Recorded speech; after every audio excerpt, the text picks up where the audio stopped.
नहमदुहु व नुसल्ली अला रसूलिहिल करीम अम्मा बाद फ़अऊज़ु बिल्लाहि मिनश शैतानिर रजीम बिस्मिल्लाहिर रहमानिर रहीम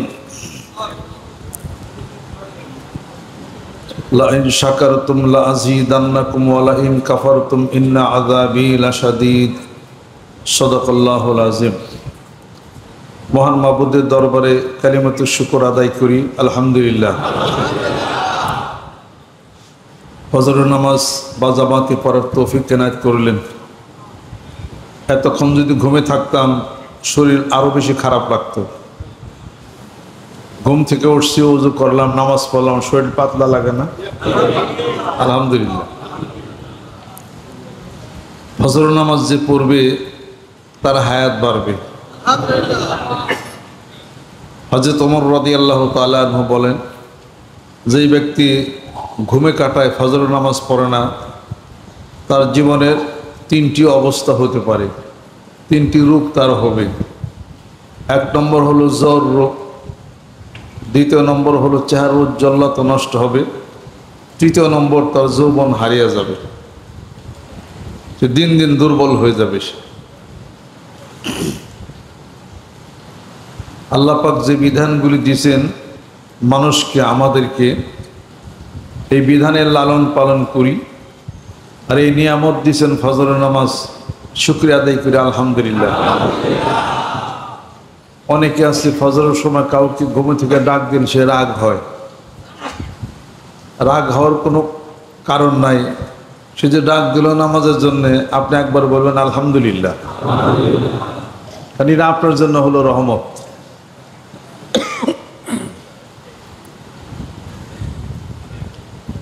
যে ঘুমে সে ফজর নামাজ কাজা করে, দিন দিন তার পেট দুর্বল হয়ে যাবে, তার মেটাবলিক ভালো কাজ করবে না। বিজ্ঞান ভিত্তিক যে ব্যাখ্যাগুলি আছে ফজর নামাজের উপরে, যে একটা মনুষ্য জীবনে এর বিস্তৃতি ব্যাখ্যা দিতে গেলে ঘন্টার পর ঘন্টা দরকার, যা আমরা পালন করি আলহামদুলিল্লাহ। ফজর নামাজ যে পড়বে তার প্রেশার কন্ট্রোল হয়ে যাবে আলহামদুলিল্লাহ। যে ঘুম অবস্থায় যে কাটাবে, 4.5 কোটির মতো চাপ তার লিভারের উপরে তখন পড়বে সে, এবং দিন দিন বিলুরিবিন বেড়ে যাবে, যেটা হলো জন্ডিসের প্রাদুর্ভাব, এগুলো বেড়ে যাবে। এই সব কিছু থেকে আল্লাহ পাক আমাদেরকে হেফাজত করছেন। ফজর নামাজ না পড়লে মেজাজ 49 বুঝেন না? বাঙালিরা কোনো কিছু বললে হয়তো মেজাজ 49, আর আরেকটা বলে যে কামের 23 মারছে। 23 আর 49, দুইটার মধ্যে বাঙালি আছে। আল্লাহ পাকের দরবারে শুকরিয়া আদায় করি। এই যে মুহূর্ত চলছে ফজর নামাজের পরে, এটা একটা জান্নাতি পরিবেশ। ঘুম থেকে উঠেই কিছু তাসবিহ তাহলিল আছে, সুবহানাল্লাহ, আলহামদুলিল্লাহ, আল্লাহু আকবার, লা ইলাহা ইল্লাল্লাহ, আলহামদুলিল্লাহ, আলহামদুলিল্লাহিল্লাযী আহইয়ানা বাদা মা আমাতানা ওয়া ইলাইহিন নুশুর। কত সুন্দর একটা দোয়া আপনি পড়লেন। রাত্রিতে শোয়ার সময় একটা দোয়া পড়ছিলেন, আল্লাহুম্মা বিইসমিকা আমুতু ওয়া আহইয়া। যেই দোয়াটা পড়লো, সে জীবিত অবস্থায় ঘুমের থেকে সে উঠবে। নামাজ আদায় করলো, সুস্থ হয়ে গেল, আল্লাহ পাকের শুকরিয়া আদায় করলো, আল্লাহ পাক তার নিয়ামতকে বাড়াইয়া দিলেন। আল্লাহ পাক যে আপনাকে এখন সুস্থ রাখছেন, আলহামদুলিল্লাহ কইবেন না? বাড়িতে যাবেন, সকালবেলা ভোরে বাড়িতে ছিলেন, কিছুক্ষণ পরে এই কিছু গরম ভাত আইনা দিল আপনাকে, একটু ভর্তা বানিয়ে দিল, এই যে খাইলেন, ভালো লাগলো, সুবহানাল্লাহ কইবেন না? নাকি নাউজুবিল্লাহ কইবেন? আর যে স্ত্রী আপনাকে ব্যবস্থা করে দিল, এরকম একজন ভালো মেয়ে আপনাকে আল্লাহ পাক ঘরে দিছেন, আলহামদুলিল্লাহ কইবেন না? আপনার মেয়েটা পানির গ্লাসটা আগায় দিল, আল্লাহ আকবার কইবেন না? হজরতে ঘুমেতে ওঠার পর খালি এই শুকরিয়া আদায় করতে করতে তো 1 ঘন্টা যায়। তারপরে অফিসে যাইবেন, শরীরটা আজকে ভালোই লাগে, মেজাজটা ঠিক আছে। যদি মেজাজ খারাপ হয়ে যেত, যদি পেটের বিষ শুরু হয়ে যেত, আল্লাহ তো সুস্থ রাখছেন, আলহামদুলিল্লাহ কইবেন না? ঘুম থেকেও এত সুন্দর ঘুম যে আল্লাহ পাক দিলেন, ওয়াজআলনা নাওমাকুম সুবাতা ওয়াজআলনা লাইলা লিবাসা ওয়াজআলনা নাহারা মাআশা।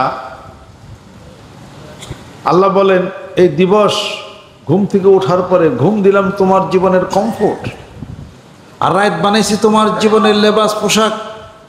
ঘুম দিছি আরাম আয়েশ করবে। এই রাতটি বড় যে সুন্দর ঘুমটা আল্লাহ পাক দিলেন, যদি ঘুম না দিতেন সারা রাতটি চোখ চাইয়া থাকতেন ফটফট করে, ডাক্তার ডাকতেন, কিন্তু আপনার সুন্দর ঘুম হইল, সুবহানাল্লাহ কইবেন না? খাওয়া দাওয়া করলেন, একটা বেগুন ভাজি দিয়া একটু গরম ভাত খাইলেন, একটা আলু ভর্তা দেয়া, আলু বানাইছে আপনার দুলাভাই,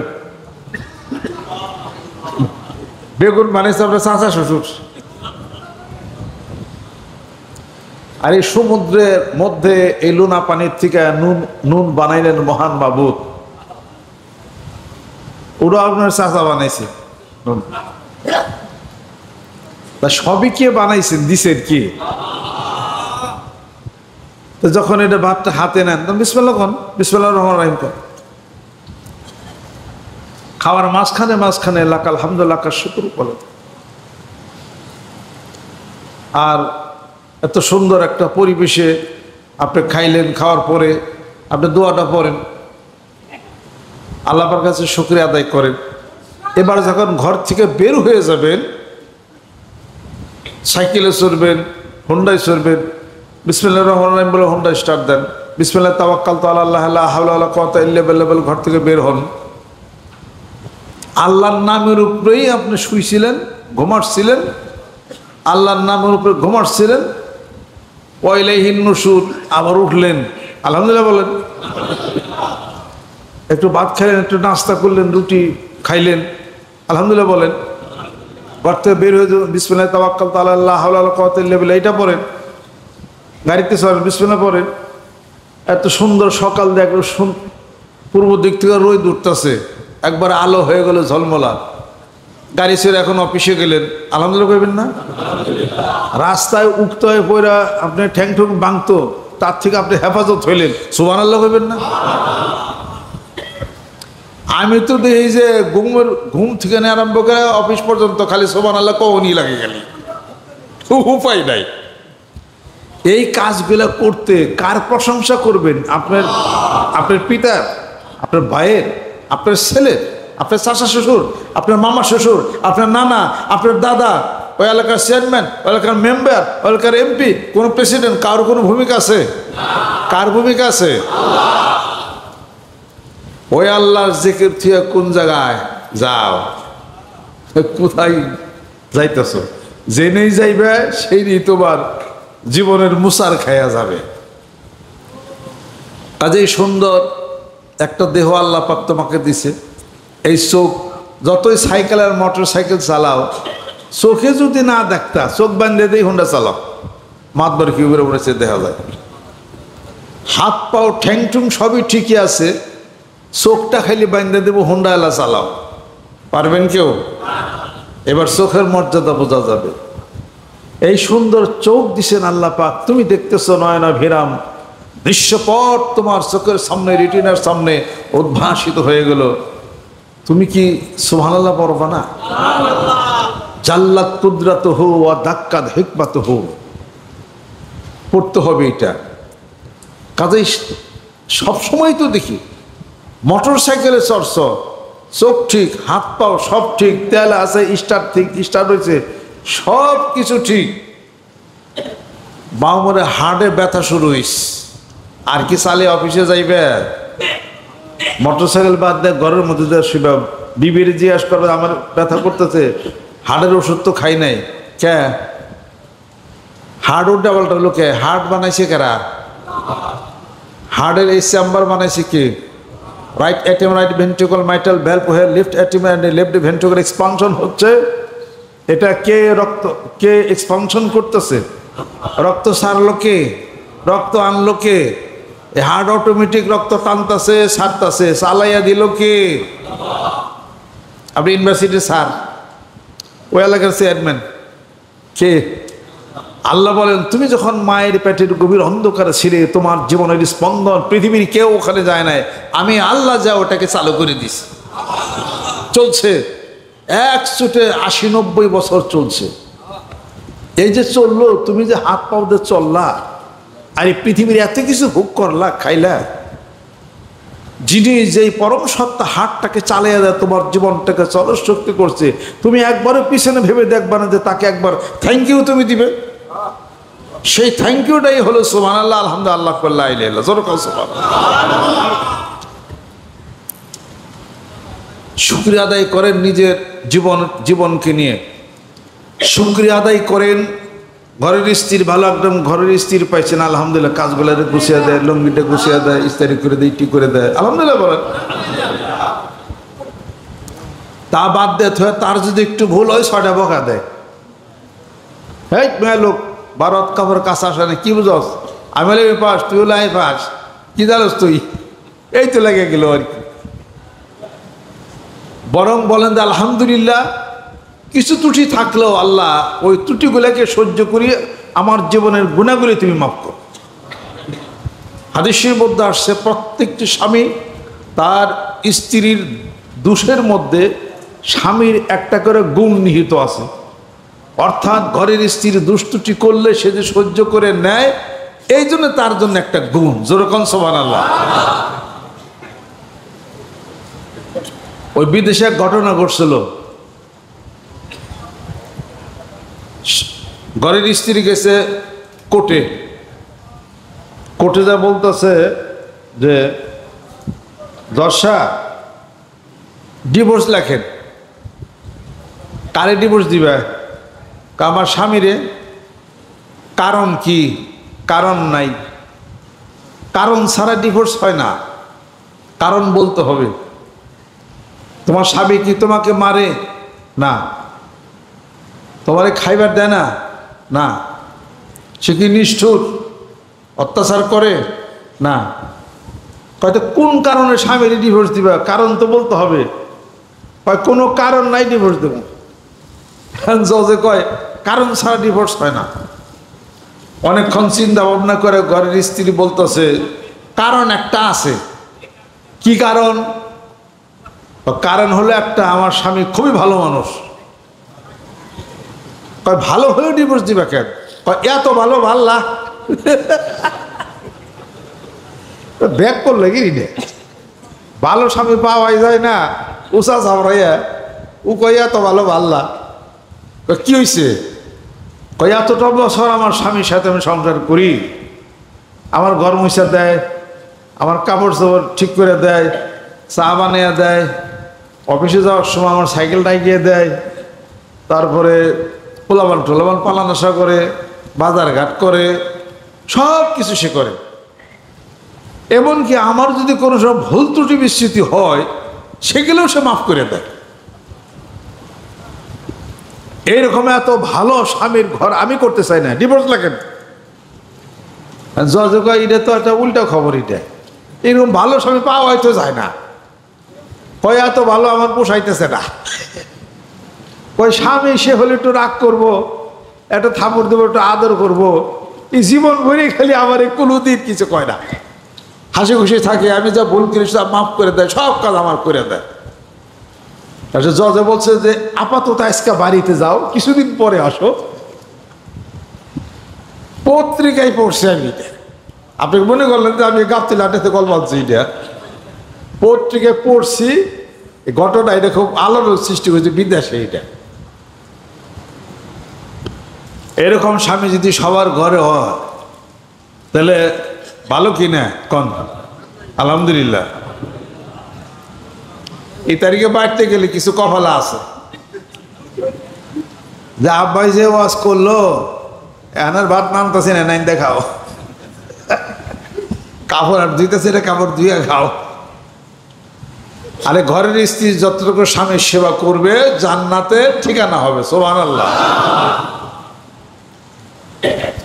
সবসময় মেয়েদেরকে এত ফরমাইশ দেওয়া এটা খুব অভ্যাস ঠিক না। এটা এই পানি দাও গ্লাস, আরে গামছাটা এগিয়ে দাও, জুতাটা সোজা করে দাও, খাওয়ার পরে আত্মমাল দাও, বোঝো না জ্ঞান নাই কোনো কিছু, ওটা দাও। এত যে খালি মিনিটে মিনিটে আপনি খালি এটা করে, আপনার কিন্তু কবরে কিছু জমতে আছে, বুঝলেন? আপনার জন্য কিছু জমা আছে। আপনার একটা গরু আপনার অধীন দেখাই তারে সবসময় খাটান, তার দিকে খেয়াল করেন না, লক্ষ্য করেন না, দরকার বলে তারা বাড়ি দেন, দরকার বলে তারা বাইনা থন, দরকার বলে তারা মেঘে ভিজান। সে আপনার অধীন দিকে এরকম করেন, আপনার জন্য কিছু জমা আছে। কবরে কি জমা আছে আমি কমো না, আপনারাই বুঝেন কিছু। বরং তার সাথে থেকে কিছু কাজটা আগাইয়া দেন। সুবহানাল্লাহ। এই বাসন দিয়ে দাও, এই গ্লাস হলো, এই দুটালো, আত্মবল দাও, এটা করো, ওটা হ্যান ত্যান করো, এত কিছু কর, নিজে কিছু কাজটা সাইরালন, নিজের গেঞ্জি নিজে একটু ধুয়ালন, লুঙ্গির একটু ধুয়ালন, কাজগুলো একটু আগে যায়। ঘরে একটা কাজ করে নেন। এটা আমি নিজের যা করি না তা আমি কোনোদিন আপনাদেরকে বলি না। আমার জ্ঞান বুদ্ধি খুব বেশি নাই, এলম কালাম নাই, কিন্তু যেটা আমল করি আমি ওইটাই বলি আপনাদেরকে, এটা বলার চেষ্টা করি। এটা বৌমার বাইরে খুব খালি সাহেবগিরি দেখা, ভিতরে খবর নাই কোনো। লাইন শাকারতুম লাযীদান্নাকুম ওয়ালাইন কাফারতুম ইন্না আযাবী লাশাদীদ। আবার ছেলে সন্তান থাকে, বাপ মা সারাদিন খালি পোলাপান খালি ক্যাট করে, এটা আবার কোন ধরনের ইচ্ছাপত্র? এটা পোলাপানের সাথে এত ক্যাট করলে এটা সংসারে অশান্তির সৃষ্টি হয়। এত বেশি খ্যাস করেন না। এটা চুপ থাকে, এটা ধৈর্য ধারণ করেন, এটা বোঝানোর চেষ্টা করেন। মুখে তো হাসি নাই। এই কইছিলি ভাত খাইছ, নাতি খাবি, বান্দর জানি কনকার আমরা, এটা কোন ধরনের সময়, কোন ধরনের কথা? এটা ভাইয়ের সাথে কথা কয়, তখন কোথায় ছিলি দেখলাম না, হ্যাঁ বাটনের মতো ঘোরো খালি জায়গায়, কাজ করো না, লেখাপড়া তো করলে না, আমি তো একটা অফিসার হয়েছি, তুমি তো ছাত্র মাথা হইলে না, হ্যাঁ বাবার নামটা তো ডুবাইলে। এই কথা ভাই যদি কথা এরকম যদি হয়, চ্যাংটা মার্কা, এটার মধ্যে হলো চ্যাংটা মার্কা কথা এগুলা, মুখের কোনো রস কষ্ট নাই, কিছু নাই, মানে কথা কইলে আর একটু কইলে কে যা লাগবে, এমন অবস্থা আর কি। মুখে একটু হাসি দিলে কি 6 কেজি পায়রা নষ্ট হইব না? মুখে হাসি না তাহে গালটাই না দাও, 2 বছর থেকে গালটাই না ধরে একলাই হাসি গেলে। কিছু মানুষ আছে সারাদিন হাসির মধ্যে থাকে, তাই না? আর কিছু মানুষ আছে ওরে গুতাইলেও আসবো না, ওরে গুতে আবার জাম হইতো না, মেয়ে দেওয়ারও ঠেকা রেখে।